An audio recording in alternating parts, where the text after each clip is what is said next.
Bem-vindo à Santa Liturgia Diária do dia 24 de maio de 2026. Na solenidade de Pentecostes, veremos a história de São Vicente de Lérins, a liturgia do dia e um sermão com comentários dos santos da Igreja para pedir o fogo do Espírito Santo e a fidelidade à verdade recebida de Cristo. História do Santo do Dia. São Vicente de Lérins. São Vicente de Lérins foi um soldado romano do século V que, na França, abandonou a vida desregrada do exército para buscar somente a Deus na humildade cristã. Dirigiu-se ao mosteiro de Lérins, no Mediterrâneo, onde foi ordenado sacerdote. Tomou o nome de Peregrinos e, por sua austeridade e firmeza de caráter, tornou-se abade. Como superior, promoveu profunda reforma espiritual e intelectual, fazendo do mosteiro um centro de cultura e santidade, de onde saíram bispos e santos importantes para a evangelização na França. Conhecedor das escrituras e da vasta formação humanística, destacou-se como teólogo e escritor de grande clareza. Enfrentou os erros de seu tempo e escreveu contra heresias como o arianismo, o pelagianismo e o donatismo.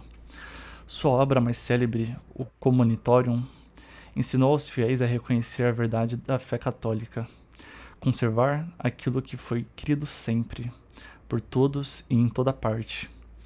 Por isso, São Vicente tornou-se farol de ortodoxia, lembrando que a tradição viva da Igreja não é peso morto, mas guarda fiel da verdade recebida de Cristo e fonte segura de discernimento.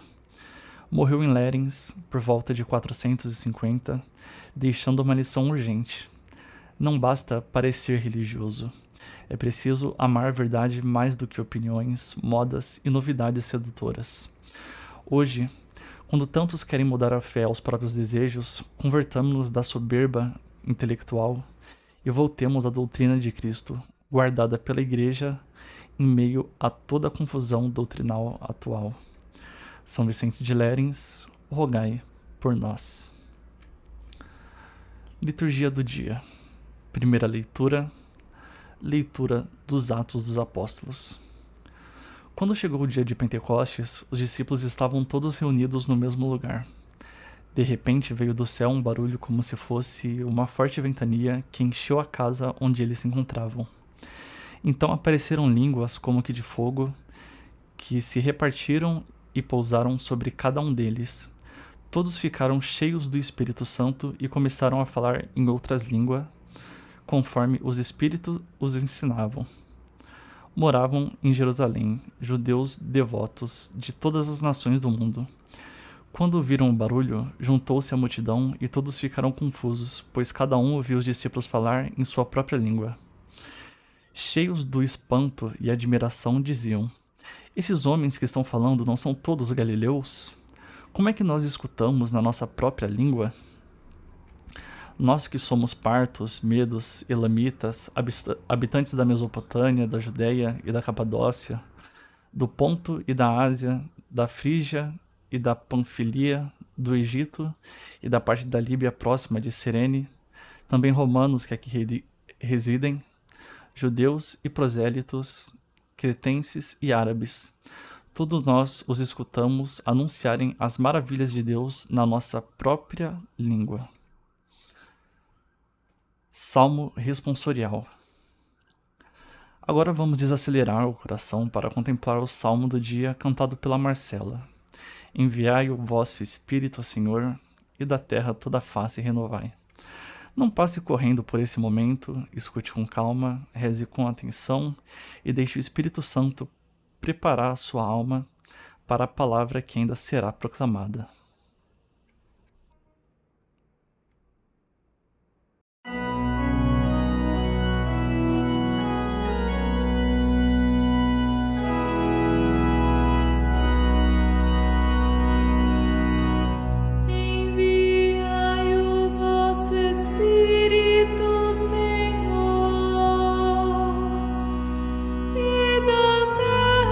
Toda face renovai.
Segunda leitura. Leitura da primeira carta de São Paulo aos Coríntios. Irmãos, ninguém pode dizer Jesus é o Senhor a não ser no Espírito Santo. Há diversidades de dons, mas um mesmo é o Espírito. Há diversidades de ministérios, mas um mesmo é o Senhor. Há diferentes atividades, mas um mesmo Deus que realiza todas as coisas em todos. A cada um é dada a manifestação do Espírito em vista do bem comum. Como o corpo é um, embora tenha muitos membros, e como todos os membros do corpo, embora sejam muitos, formam um só corpo, assim também acontece com Cristo.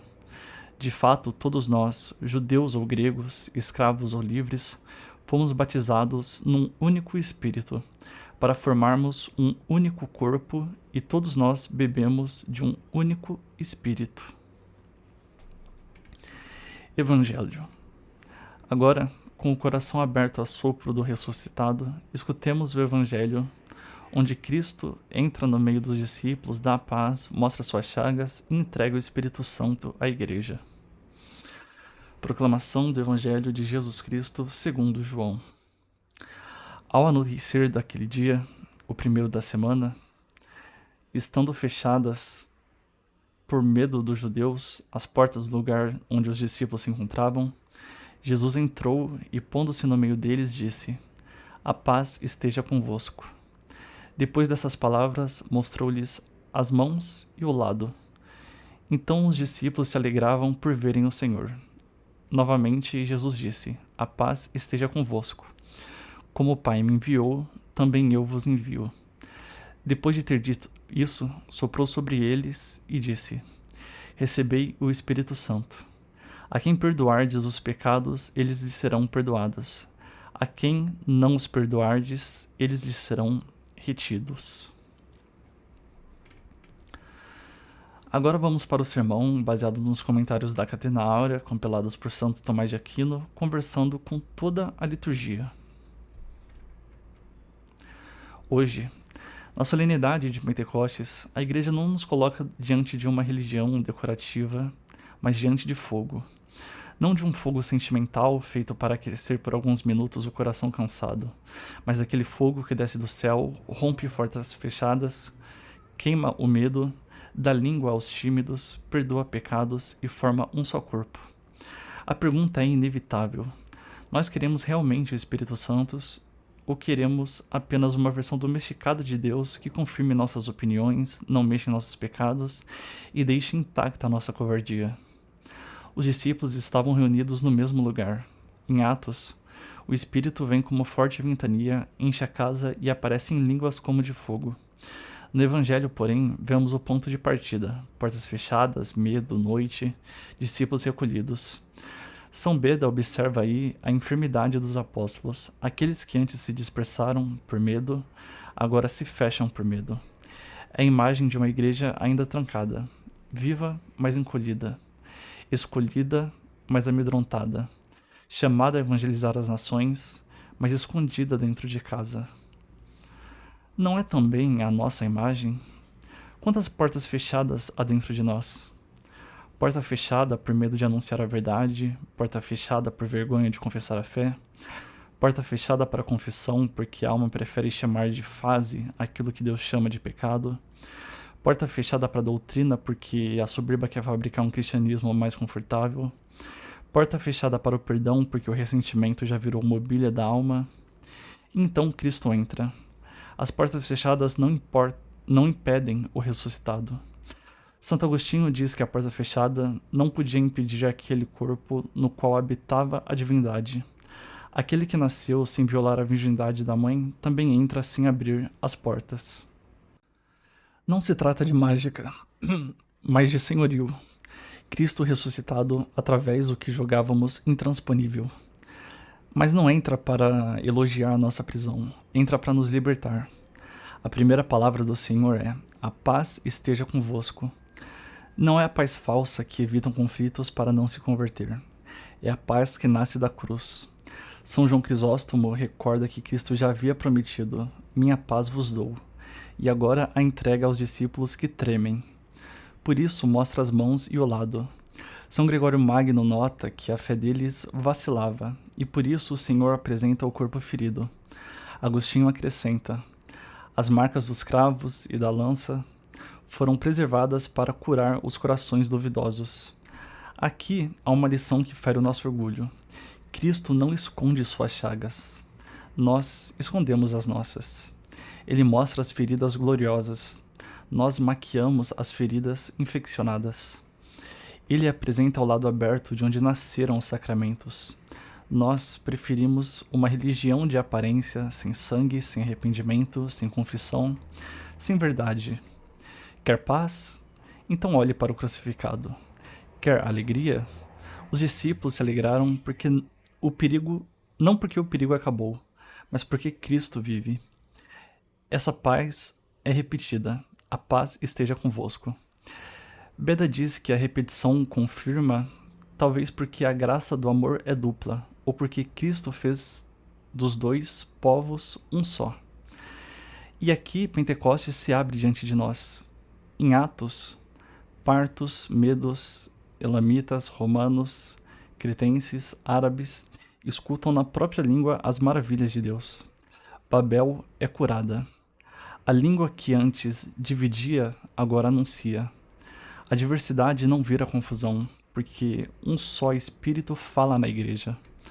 São Paulo confirma: a diversidade de dons, ministérios e atividades, mas um mesmo Espírito, um mesmo Senhor, um mesmo Deus. A cada um é dada a manifestação do Espírito em vista do bem comum. Eis outro exame de consciência. Os dons que você recebeu servem ao bem comum ou à sua vaidade?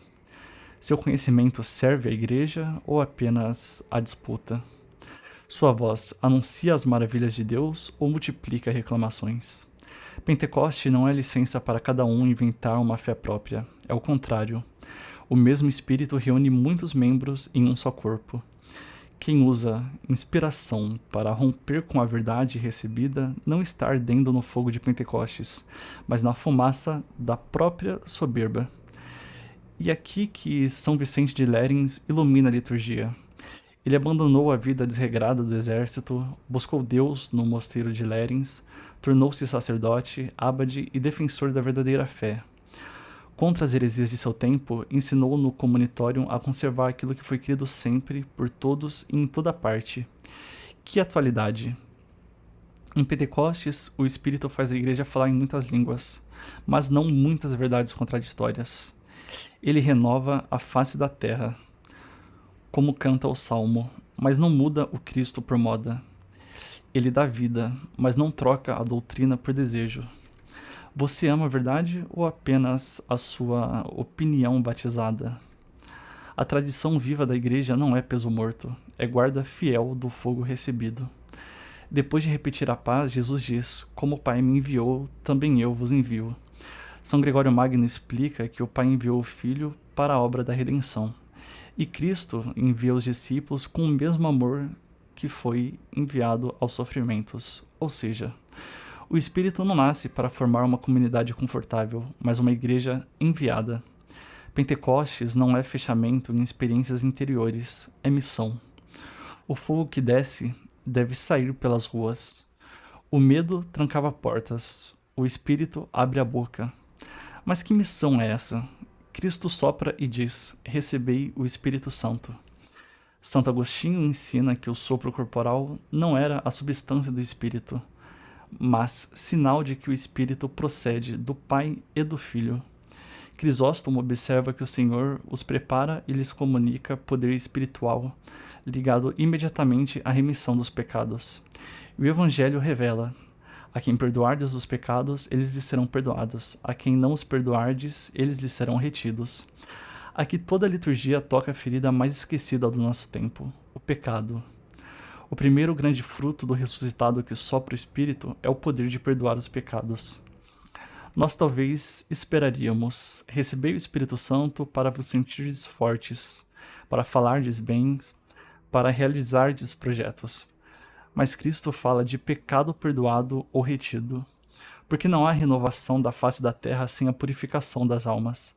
Não há Pentecostes verdadeiro onde a confissão é desprezada. Não há paz de Cristo onde o pecado é tratado como detalhe. Agostinho diz que o amor da Igreja derramado nos corações pelo Espírito Santo perdoa os pecados daqueles que dela participam e retém os daqueles que se separam dela. Gregório Magno acrescenta que os discípulos são levados a uma altura tremenda. Não têm apenas salvação para si, mas são admitidos aos poderes do Tribunal Supremo. Grande honra, pesado fardo. E Crisóstomo lembra que o sacerdote fornece a língua e a mão, mas quem age é o Pai, o Filho e o Espírito Santo. Então, por que fugimos do confessionário?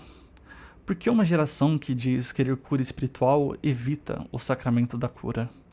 Por que preferimos expor dores na internet, conversar sobre traumas sem fim, procurar alívios em toda parte, mas não ajoelhar diante do tribunal da misericórdia? Talvez porque na confissão não somos apenas vítimas, somos pecadores. E o homem moderno aceita falar de suas feridas, mas detesta confessar sua culpa. O Salmo canta: se tirais o seu respiro, elas parecem e voltam para o pó. Enviais o vosso espírito e renascem, e da terra toda a face renovais. Sem o sopro de Deus, viramos pó. Sem o espírito, até nossa religiosidade apodrece. Mas quando Deus envia o espírito, há renascimento. O fogo desce, a casa se enche, a língua anuncia, a alma confessa, a igreja perdoa, a missão começa. E veja a ordem. Os discípulos não saem em missão antes de receber a paz, ver as chagas e receber o Espírito. Quem quer evangelizar sem contemplar o crucificado leva a si mesmo, não Cristo. Quem quer defender a fé sem ser purificado pelo Espírito transforma a ortodoxia em arma de vaidade. Quem quer falar todas as línguas sem permanecer na verdade termina espalhando confusão. São Vicente não defendeu a doutrina por gosto de polêmica, mas porque a verdade salva. O Espírito não foi dado para produzir celebridades religiosas, mas santos. Pentecostes nos obriga a escolher: ser casa fechada ou igreja incendiada. Ser medo disfarçado de prudência ou coragem nascida da paz. Ser língua que murmura ou língua de fogo que anuncia as maravilhas de Deus. Ser membro vivo do corpo ou membro inflamado de soberba querendo viver separado da cabeça. São Paulo é claro. Fomos batizados num único espírito para formar um único corpo. O dom não é para isolamento. O ministério não é para autopromoção. Tudo é para o bem comum. A vida de São Vicente nos dá uma advertência final. Não basta parecer religioso. Ele enfrentou heresias porque sabia que o erro não é brincadeira intelectual, é veneno para as almas. Hoje, quando tantos moldam a fé aos próprios desejos, precisamos converter-nos da soberba que prefere a novidade à verdade, emoção à doutrina, experiência privada à igreja. O Espírito Santo não contradiz Cristo, não desmente a tradição, não transforma pecado em virtude. Ele convence, purifica, ilumina, une e envia.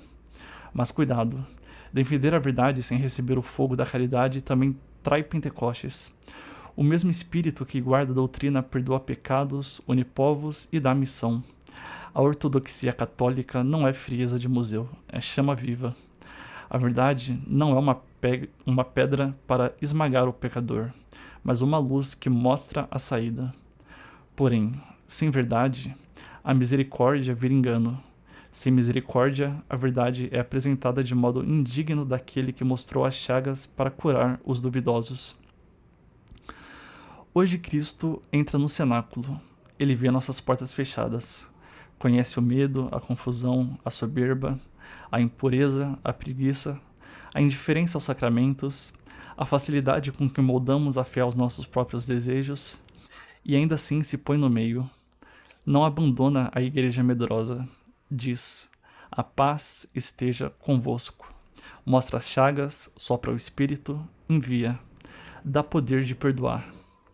O que você fará? Continuará fechado? Continuará chamando de prudência a sua covardia? Continuará chamando de discernimento a sua desobediência? Continuará adiando a confissão enquanto pede que Deus renove sua vida? Como a face da terra será renovada se você não permite que a face da sua alma seja lavada? Peça hoje o Espírito Santo, mas peça de verdade. Não peça apenas consolo, peça conversão. Não peça apenas dons, peça pureza. Não peça apenas palavras, peça fogo. Peça a graça de amar a doutrina de Cristo guardada pela Igreja. Peça a coragem de se confessar. Peça a paz que nasce das chagas. Peça uma língua que anuncie as maravilhas de Deus e não as misérias do próximo. Peça ao amor que faz de muitos membros um só corpo. E que São Vicente de Lérins nos alcance um coração fiel, firme contra o erro, humilde diante da Igreja, ardente no espírito, obediente à verdade recebida. Porque o mundo não precisa de cristãos que inventem um novo evangelho. Precisa de santos incendiados pelo único Espírito, anunciando em todas as línguas a mesma maravilha. Jesus Cristo morreu, ressuscitou, soprou sobre sua igreja e ainda hoje perdoa pecadores. Enviai o vosso Espírito, Senhor, e da terra toda a face renovai. Começai por nós. São Vicente de Lérins, rogai por nós. Amém. Se essa liturgia ajudou você a pedir o fogo do Espírito Santo e a desejar uma fé mais fiel, deixe o seu like e inscreva-se no canal para acompanhar diariamente a Santa Liturgia Diária. E compartilhe esse vídeo com alguém que precisa voltar à verdade, à confissão e à paz que nasce das chagas de Cristo.